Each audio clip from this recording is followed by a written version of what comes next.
One of the things about flexibility that is important is there needs to be trust and there needs to be clarity. So everyone involved needs to understand what is expected of one another, and then you build the policy around that. The policy itself needs to be open and inclusive enough to allow people to use it the way that they need to. Hello, hello. This is Samantha Saxby with another episode of Moms with Benefits for our Chasing Change series. And today I'm very excited to introduce Allison Ward. Allison is the Chief People Officer at Walker Sands. So, Allison, thank you so much for joining us. Thanks for having me. I'm super excited to talk to you today. Yeah, we're going to dive into some awesome stuff. So, I want to first ask, we connected because you're a fellow working mom, you have two kids, but you're also a chief people officer, which is in HR land. And so, talk to me about where you're at today with being a working mom and give us maybe some highlights of what that journey was for you. Yeah, absolutely. So I am a working mom. I have two kids. I like to say that I'm now a veteran working mom, although my daughter is only 7.5. But it feels like I've been doing this for a very long time. My son's about to turn 5. So I'm deep in the sort of transition between little kids and elementary school kids right now. I've been at Walker Sands for my entire parenthood journey. So I started here over 11 years ago. And at the time, didn't have any kids. At the time, I was also on the marketing side of the house. So I was in services. I started in public relations. And so my job at the time was to work as one of the people I now service in my role as chief people officer. So I think I've had a unique experience, not only through working motherhood, but also just into the role as I have it today. So, about 8 years ago, I was pregnant and expecting my first child. And Walker Sands at the time was a smaller agency than we are today. Today, we have a very sophisticated corporate function. At the time, we had a very small and lean corporate function and really no formal HR as we think of it today. So, as I was preparing to put together a leave plan and to figure out what that looked like, I started to do a lot of research and I started to talk to a lot of moms that had been in my shoes before. I started reading books. At the time, I had a friend who was connected personally with Lauren Smith Brody, who now has a book on the fourth trimester. So if you haven't read that, I highly recommend it. But she was pre-launching that book actually at the time. So I had a conversation with her and just gathered a bunch of advice. And so I worked through this journey somewhat on my own. And now today in my role, I'm privileged enough to be able to have an ERG at work where we can support people in their journey into working parenthood and all kinds of resources, paid leave that we didn't have at the time. And so I've had sort of an interesting journey to get to where I am today. Wow, so that sounds like really quite a successful journey you've had for, if you've been there over 10 years, you said, from pre-parenthood transitioning to being a parent while you're working there. And so it sounds like there was an evolution of benefits, an evolution of HR, an evolution from your career perspective, from transitioning to marketing to HR. So I feel like there's a lot of insights to be gained here because it sounds like Walker Sands is an organization that was able to evolve as their employees' needs evolved and being able to retain you for that long through, massive transitions in one's life is really, really inspiring and powerful. And so let's dig into that. As the chief people officer, what's your take on family friendly policies? Like, what are family friendly policies? Yeah, to me, a family friendly policy is not necessarily specific just to those people who have families. So I think, generally speaking, flexibility is something that applies to every single person within the workforce. And that's our philosophy when we put these policies together. It's kind of a rising tide lifts all ships, if you will. And that's what I've learned in my journey, because at the beginning, when I started talking to the leaders at my organization, they were, first of all, very open to the conversation, which I realize is a privilege that I had. And that is how they were able to evolve. We've always been a really open organization, and we've always done a lot of listening to our employees and their needs. But anecdotally, one of the things that I found once we evolved the policy was how many people who really were not benefiting from the policy directly at that time that appreciated the flexibility in the policy. They appreciated us having this fully paid 12-week leave because that signifies what we value as an organization. It signifies how our culture supports people in their lives, regardless of whether they're a parent or not a parent. So to me, a family friendly policy is really just something that is inclusive of the way that people need to get their work done in order to live the life that they want to live, be that as a caregiver to either a child or an aging parent, or as someone who has other responsibilities outside the office. So Walker Sands has always been an organization that sees our people holistically as humans first. And I think that that's really important. And so for me, I was able to make change because I had an open organization that saw me as a person with needs and was able to work with me on a policy that worked for me, but for really everyone.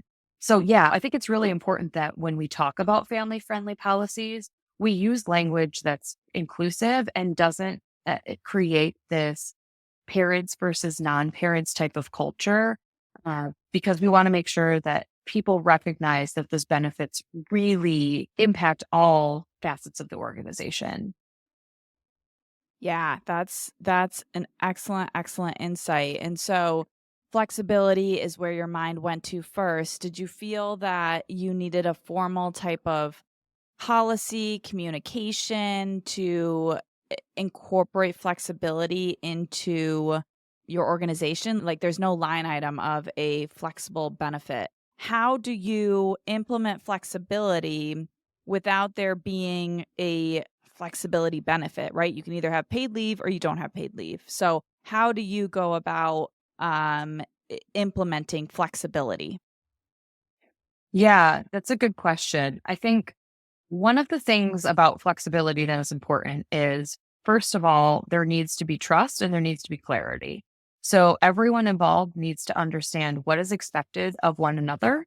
And then you build the policy around that. So to your point, the policy itself needs to be open and inclusive enough to allow people to use it the way that they need to.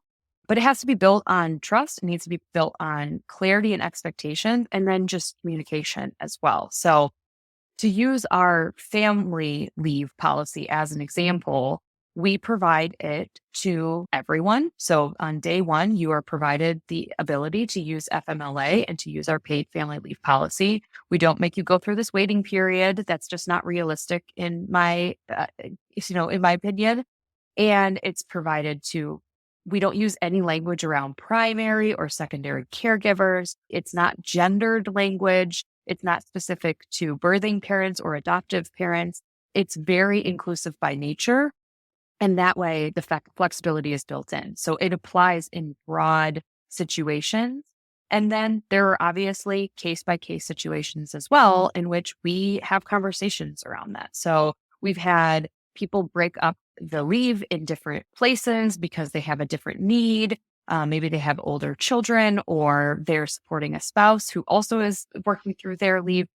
So again, I think when you build these policies, it's around thinking through how to make it broad enough that it applies to the greatest number of people possible, and also broad enough so that in situations in which there are perhaps exceptions, you're able to find room for those folks as well. I think that that's how you make it flexible.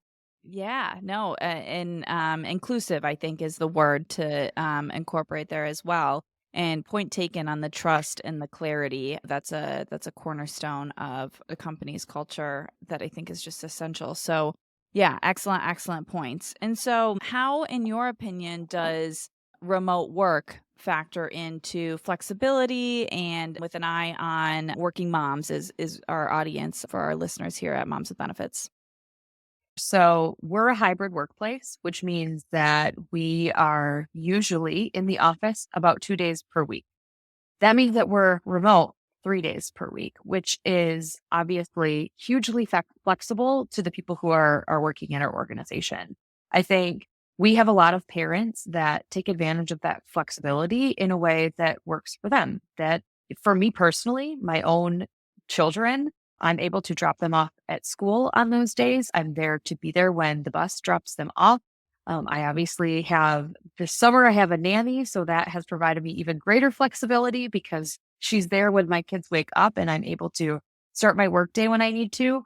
But I think that remote work and hybrid work, as sort of a close sister of remote work, has allowed parents to build their schedule in a way that really works for them.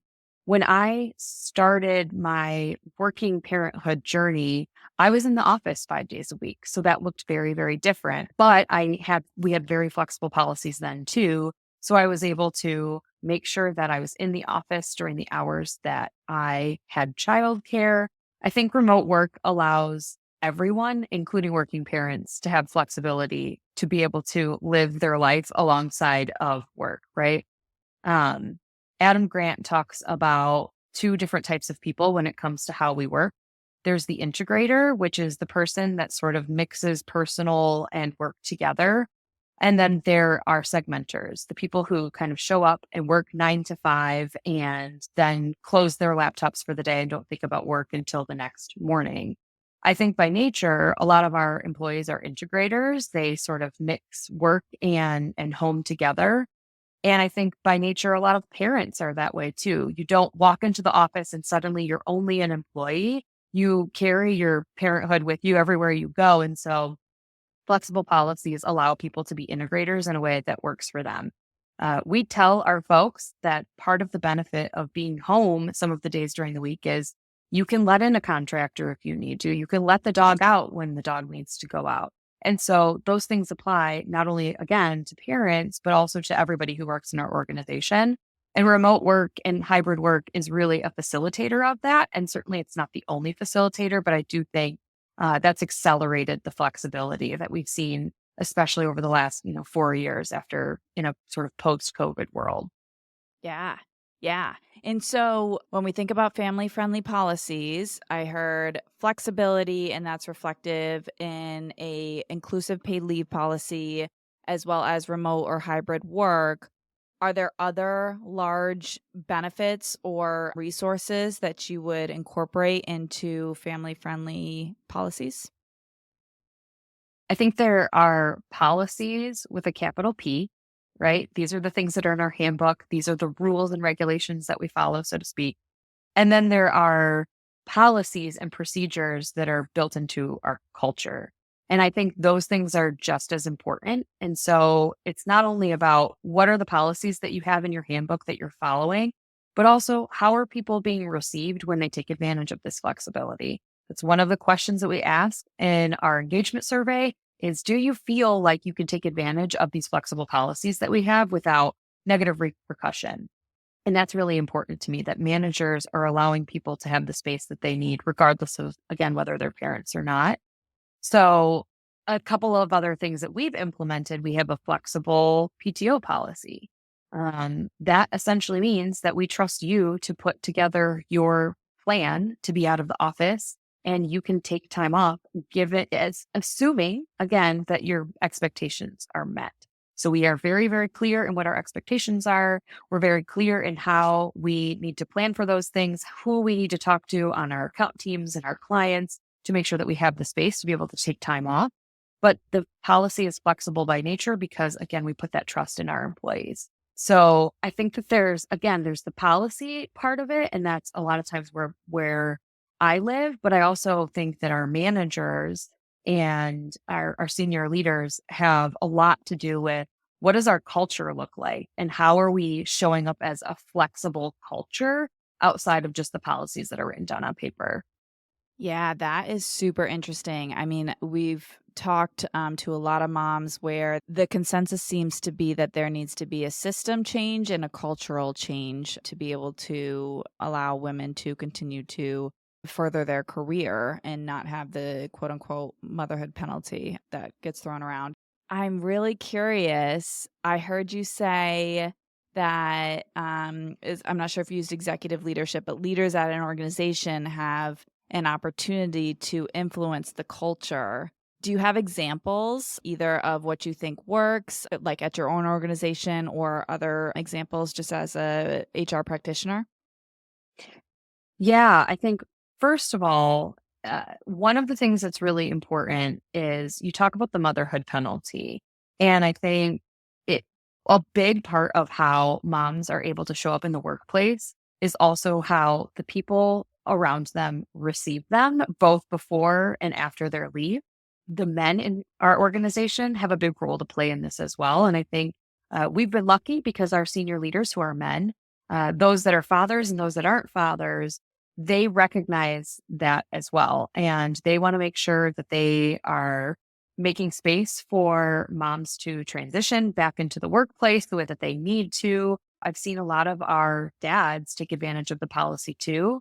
And I think that does so much to set apart. This isn't a policy just for moms, which is, by the way, part of the reason we don't use any of that sort of antiquated primary or secondary caregiver, because you're starting to see a cultural shift, not only within our organization, but just I think societally and more broadly, that dads are part of this journey too. And that dads need to also have the time and the space to take care of their family, to bond with their children, to transition back into working parenthood.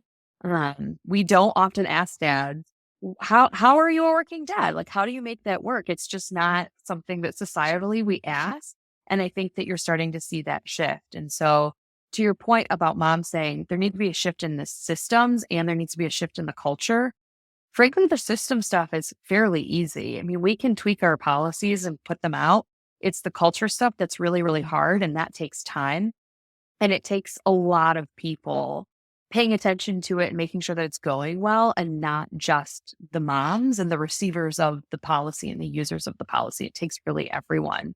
So, yeah, I think you're starting to see sort of an interesting shift. And, as a millennial, I see all these stats about millennial dads and how they're spending 3 times more time with their kids than their parents. And it makes me really proud of this generation of dads to see that shift happen. And it makes me proud to see the dads that we work with being super supportive of the journey of everybody within our organization and making sure that the culture shift is there too. Yeah, I couldn't agree more with that sentiment. And I think it's reflective in a lot of the language that I use with moms. And so it's interesting when we do free consultations with our motherhood financial coaches. Oftentimes, folks are coming to us and moms are coming to us asking about their maternity leave rights. And typically, you mentioned it, not using primary or secondary caregiving language and more gender neutral language. And so it's more family bonding policies that are inclusive to adoption. So it's just really interesting how language is important in the sense that it reflects, I think, culture.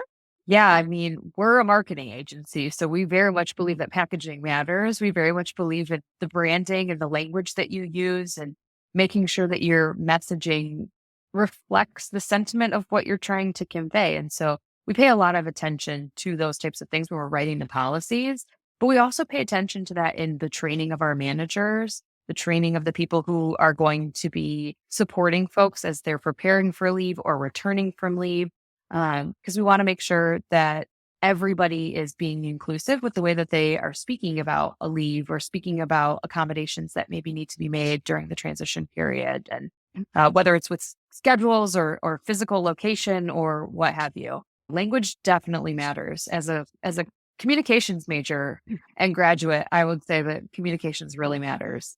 Yeah, and I think I love your background of marketing now that you're, in the HR world because I do feel like HR can be the keeper of the company's brand. And so to have you have that marketing lens on your role, I think is super powerful. So you're in an HR role and say somebody's listening that says, I want X benefit. I want childcare assistance. I want paid leave. And what would you say their first step should be in advocating for that benefit?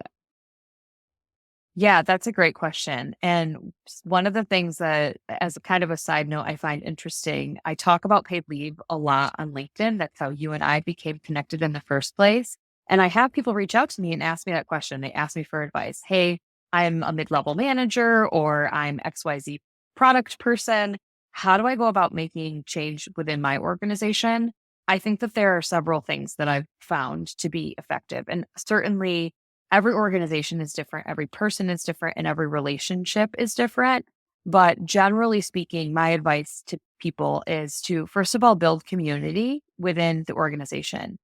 The people within your organization who have either done this previously or have been somewhere else and had taken advantage of these policies. So, in the case of a new mom who's expecting for the first time, find someone within your network, even if they're not at your organization, who has done it before, because it's much easier to advocate with the benefit of hindsight. And when you're a new mom, you don't have the benefit of hindsight until you're postpartum, right? And so find someone who's done it before and start talking to them about their journey, their key learnings, the things they wish they had known. And that way you can start to kind of craft this narrative. Also, look for someone who is in a position of power to advocate. You may not have formal HR. In my case, I didn't have formal HR. I did have a COO who was a mother. She had gone through 2 different leaves in her previous company. And so she had the benefit of hindsight. Again, she was a very open and transparent type of person. I had psychological safety with her, but find someone who can advocate, even if it's not the decision maker, someone who has access to the decision maker and have a conversation with that person. And I think also be specific in your ask.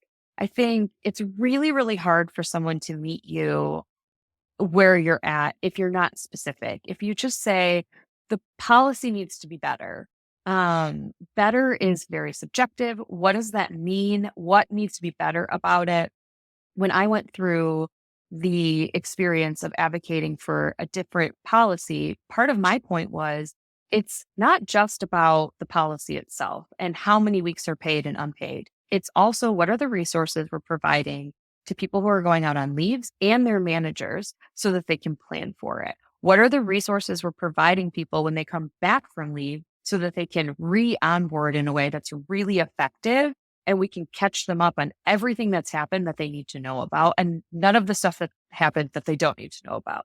And so I made it very holistic in my thinking. I didn't just say the policy needs to be better. Let's talk about the policy. I thought about the end-to-end experience and how I wanted people to feel, both the people that were going out on leave and their teammates. I wanted everyone to feel supported. And so I think that's an important piece of it too, is thinking about the experience and also just being really specific in your ask of what you're looking to accomplish. I think that's very, very important. Yeah, excellent. Excellent insights there. What is the business case for enacting a paid leave policy with, I think, an eye on the holistic resources of pre-leave and post-leave resources? Yeah. So the obvious one is retention, right? I don't have the stats. I'm sure you have the stats on what percentage of people who are working in the United States are parents, right? So they're going to be parents, they're going to work. So you want them to stay at your organization. And it's very expensive, as we know, to replace those people. A lot of historical knowledge goes out the door. And then just anecdotally, I always say that moms are superheroes. They figure out a way to prioritize, and those are the type of people that you want within your organization. And so the business case is you keep them in your organization if you have flexible and inclusive policies. The other business case for it, besides those literal people who are using the policy, it's something that we touched on earlier when we talk about marketing. This is part of your employer brand. It signifies to the people who work within your organization and the people who are considering working for your organization what your culture is like, what you value, that you do see people as whole people, that you do want to provide them with an excellent experience because you spend a lot of your time at work, but you also are working so that you can live your life outside of. And so I think it's a really important piece of employer branding to be able to say, we care about your life journey and we want to support you throughout that. And so that's one of the business cases for it as well.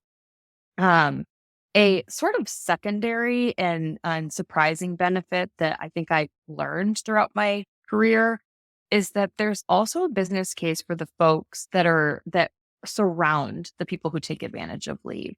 And what I mean by that is there are stretch opportunities when your manager goes out on a leave. You get to try things that you otherwise wouldn't have. You start working with people you otherwise wouldn't have. And so there are some tangible leadership advantages to having someone you work with go out on leave and covering certain pieces of their role. So I think that's kind of an interesting thing that people report as well. Just the things you get to try and learn when you are supporting someone who's going out on a leave, be it a parental leave or a personal leave or a medical leave or what have you. So I think that there are benefits there that we don't often talk about. Yeah, that last one is super interesting, and I haven't heard that, but it makes sense. My mind goes to if someone leaves an organization. In my mind, I'm like, there's always an opportunity to grasp there if you're Hmm. willing and eager to find it, because that person had responsibilities, and so if they're leaving, like there's a hole there that needs to be filled, adjusted, strategized, or something. Your point about having family friendly policies and, paid leave being one of them, that it incorporates into the brand of your organization is brilliant. The amount of DMs we get at Moms with Benefits, amount of motherhood financial consultations that we do, where the moms are saying, I got offered a job, but I don't know how to figure out whether they have paid leave. And that's really important to me. And so how do I ask that in an interview? How do I, figure that out? Like, these are candidates right now DMing us trying to figure out how they have that conversation. And for you as an organization to put it out there, and there's no questions about what those policies are, I mean, that's substantial. And I do feel like in terms of attracting and retaining talent, it's the norm. I think that it's becoming the norm in that employees are expecting it. They're appreciative for sure, but it's culturally kind of expected. We're at that tipping point. Do you think that Hmm. that is fair to say in terms of where we're at for the tipping point of paid leave? Yeah, I think, it's incredibly disappointing that we still have not seen kind of the macro environment change. We just had a presidential debate. They spent 0 minutes on childcare and paid leave. They spent 0 minutes on that. And so the onus is unfortunately still falling on organization. The positive thing and the kind of inspiring thing is that there is sort of this mass representation of either working parents or people who just understand the benefit of providing this paid leave. And so even though the onus is falling to business leaders, the motivation is there because it is important to people. And for my philosophy, that's a big part of our brand. We want people to know about that benefit. We don't want them to have to ask that question in interviews. And I recognize that that can be uncomfortable. So we tend to put it out there. And I don't think that it, to your point, in a good way, I don't think it necessarily sets us apart anymore that we have this. It's not groundbreaking. You can certainly find lots of organizations that provide inclusive paid leaves. And if you're one of them, you absolutely should be talking about it because it is something that job seekers want to know about. And to your point, I don't want someone to have to ask you, how do I ask about this? I want them to just see it on our website and know that it's kind of part of our cultural DNA to provide those benefits. Yeah. Yeah. So, talk to me more about senior leadership and the business case. You were able to say, I'm an employee here. I am advocating for a paid leave benefit and policy. Who were the seats at the table that had to sign off and say yes to that? Because at the end of the day, there's a financial commitment that needs to be made, and there's a variety of different models out there. Who were the decision makers to get that across the finish line? Yeah, that's a good question.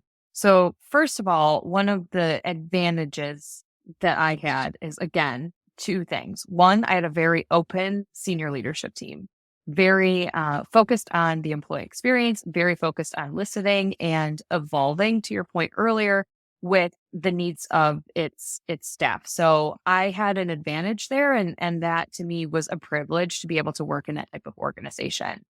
The other thing that I had sort of in my back pocket was number one, we're knowledge workers, right? So we're not creating a widget. So if I walk out of the organization, they can't as easily find someone that can come and just sit on the line and continue to create the widget. That's not what we were doing. I was a knowledge worker. I had knowledge. They wanted to be able to retain me. And then, third of all, we had a policy in place and it had just not been taken advantage of before. And so I was essentially one of the first people to ever need the policy. And so it was our first time sort of stress testing it. So they were very open to the idea that maybe this policy isn't right. We don't know because we haven't gotten feedback on that. I think that's another piece of advice that I give people is always create that feedback loop. If once you take advantage of the policy, there are people behind you that will also use it. So create a feedback loop and tell your organization how it went.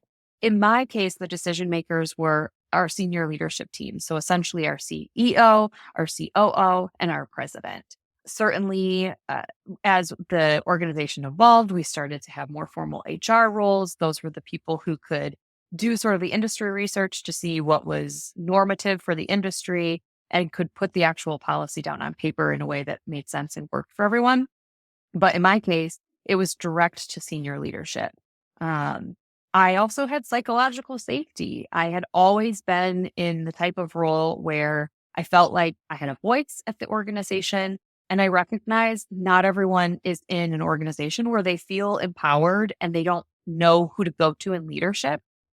So that's another privilege of mine is that I had psychological safety and I could say, hey, this is what I need from the organization to make this transition for me go more smoothly.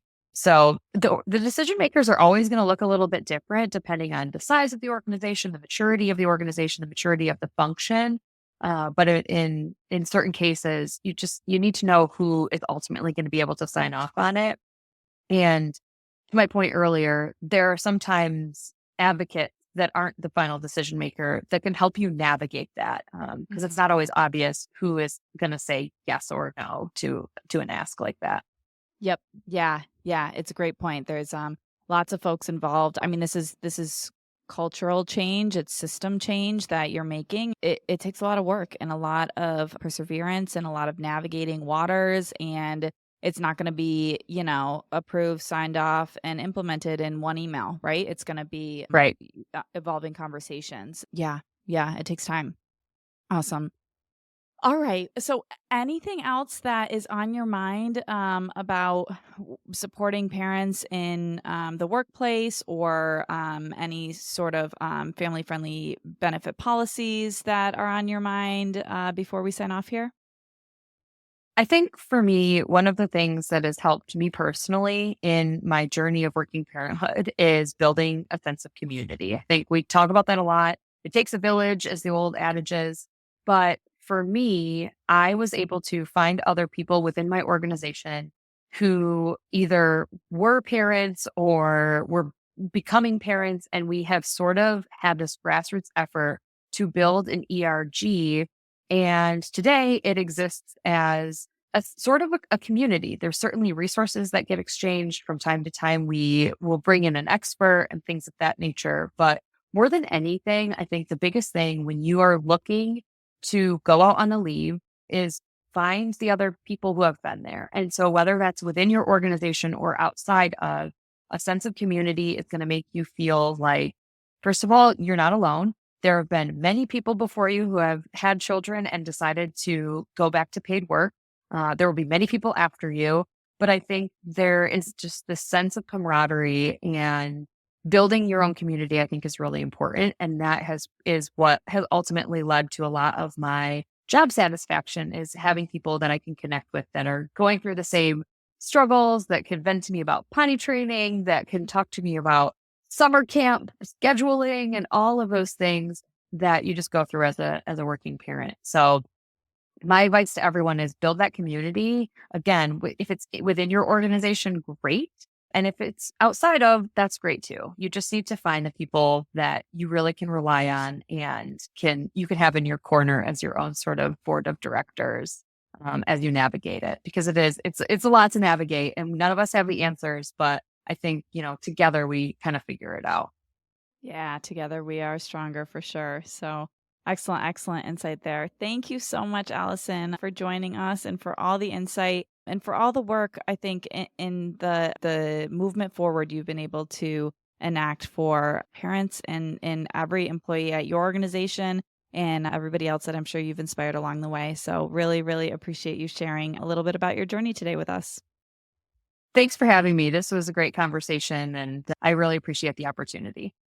If you are currently expecting or just looking to plan ahead, check out perkyleave.com to learn more about your leave benefits. Moms with Benefits is chasing financial and emotional stability for motherhood.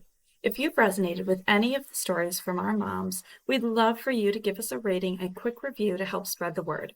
You'll also find Moms with Benefits on Instagram at momswithbenefits.org. Keep going and keep growing, Mama.